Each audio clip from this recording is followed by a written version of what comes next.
Hey, so who would have thought there were so many different ways to take withdrawals from your retirement? Just a basic layman, I had no clue that there were so many different options and methods that people use.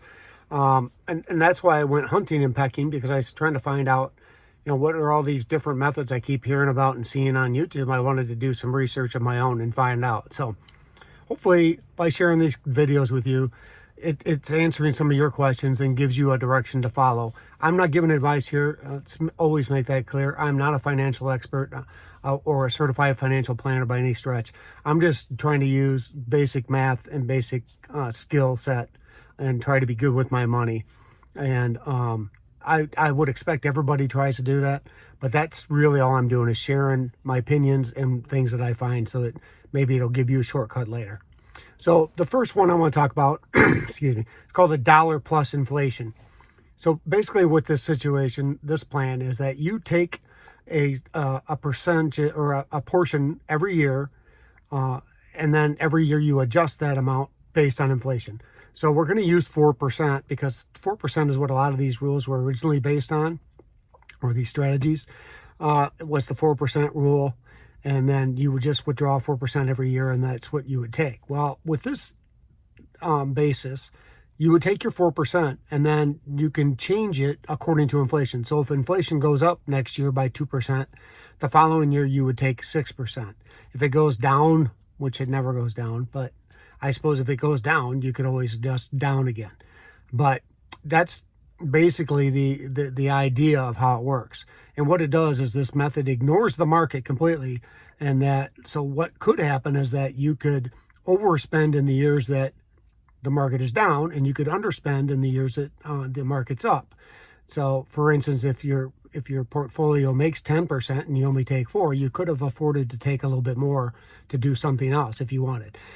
Vice versa, if your portfolio makes 2% and you take out 4, you lost money that year.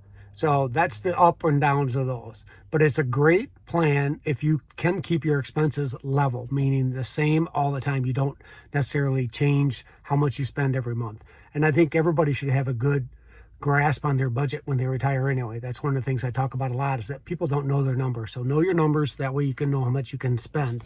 And then you can make decisions based on that. Okay, the second one I want to talk to is called the percentage of portfolio strategy.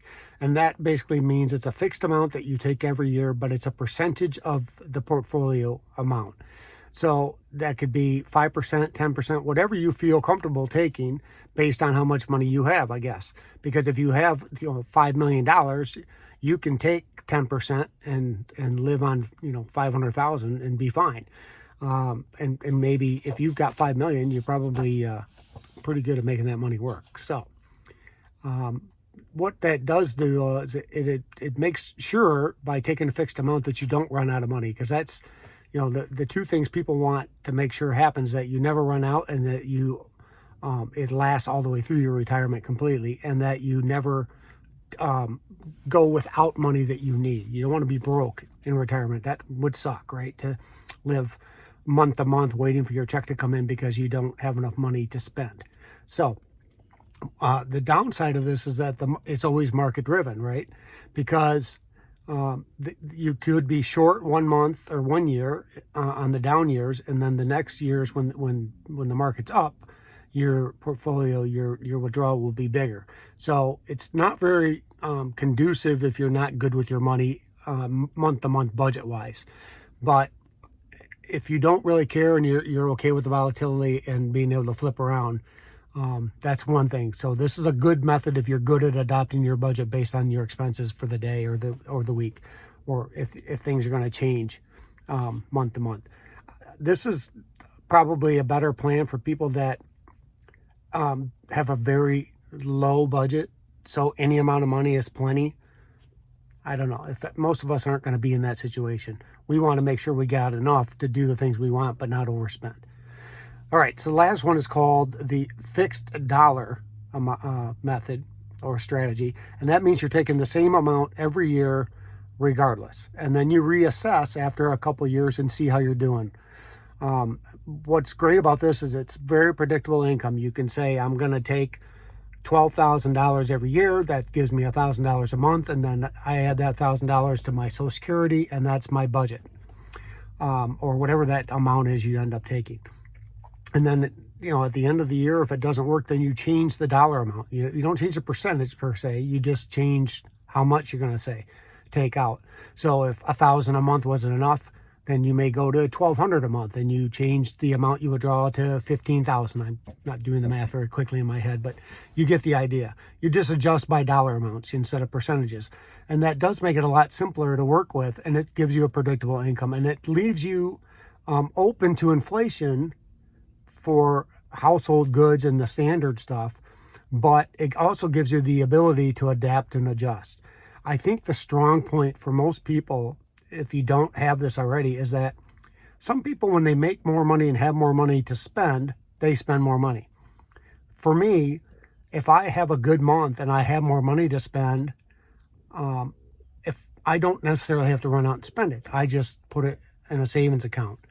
And that's what I do, like with my overtime when I work. We don't have bills, so I take everything that I make in overtime and it goes into either back into my 401k, or I adjust that way, or I put it into a high yield savings account. And I would say, if you're going to use any of these plans, the years that you have excess money, don't find a way to spend it. Find a way to save it and make more. It doesn't have to go back into your account to make 10%, but there's nothing wrong with putting it into a high yield to make 4 or 5% and have consistent money and access to it. So if something does come up, it's right there for you to take. Once you find out and figure out how much money you're going to take, there's another strategy from that point on, and it's called the 3-bucket strategy. And I'll be honest with you, I've heard about this. I didn't realize all the in-depths of it, but basically you have a short-term bucket, a intermediate bucket, and a long-term bucket. But that is more information than I want to share today, because I still have to do some more research so I know what I'm talking about. I don't want to give you bad stuff, even though I'm not an expert either way. This is just, again, this is blue-collar layman ideas and thoughts that I find. So anyway, appreciate your comments and your likes and thumbs ups. It makes a difference.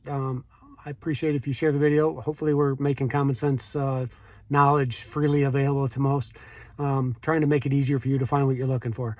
And I don't like making the videos this long, to be honest with you. We're running on almost 7 minutes, over 7 minutes, and it seems that we do better if we keep them shorter, personally. So, thanks for watching. We'll see you next time.